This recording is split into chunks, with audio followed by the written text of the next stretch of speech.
গুজরাটের বিদায়ে সুবিধে কার? দেখে নিন প্লে অফের নয়া সমীকরণ। 2024 আইপিএল টুর্নামেন্টে 63তম ম্যাচ খেলতে নেমেছিল কলকাতা নাইট রাইডার্স এবং গুজরাট টাইটান্স, কিন্তু আহমেদাবাদে ব্যাপক বৃষ্টিপাতের কারণে এই ম্যাচটি শেষ পর্যন্ত বাতিল করে দেওয়া হয়েছে। বৃষ্টির কারণে গুজরাট টাইটান্সের যাবতীয় প্রত্যাশার কার্যত সলিল সমাধি ঘটল। শুভমান গিলের দল চলতি আইপিএল টুর্নামেন্টের প্লে অফের লড়াই থেকে ছিটকে গিয়েছে। এবারের আইপিএল টুর্নামেন্টে তৃতীয় দল হিসেবে গুজরাট টাইটান্সকে বিদায় নিতে হবে। ইতিপূর্বে পাঞ্জাব কিংস এবং মুম্বাই ইন্ডিয়ান্সের সামনে প্লে অফের দরজা বন্ধ হয়ে গিয়েছে। এই ম্যাচ বাতিল হওয়ার কারণে কলকাতা এবং গুজরাটের ঝুলিতে একটি করে পয়েন্ট এসেছে।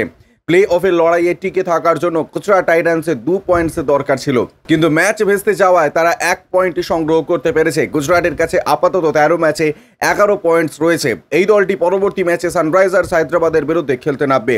যদি গুজরাট ওই ম্যাচটা জিততে পারে তাহলে তারা সর্বাধিক 13 পয়েন্টসেই পৌঁছতে পারবে।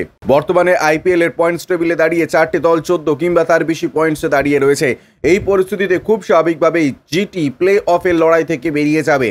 এবার প্লে অফের জায়গা তৈরি করার জন্য 6 দলের মধ্যে কঠিন লড়াই হবে। এখনও 3টে জায়গা ফাঁকা রয়েছে, যে দলগুলির মধ্যে লড়াই দেখতে পাওয়া যাবে: Rajasthan Royals, Chennai Super Kings, Sunrisers Hyderabad, Royal Challengers Bengaluru, Delhi Capitals এবং লখনৌ সুপার জায়ান্টস।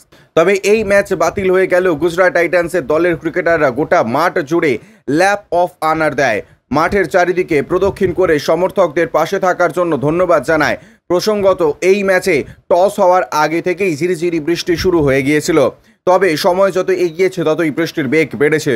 শেষ পর্যন্ত রাত 9:30টার সময় কিছুটা হলেও আশার আলো দেখতে পাওয়া গিয়েছে।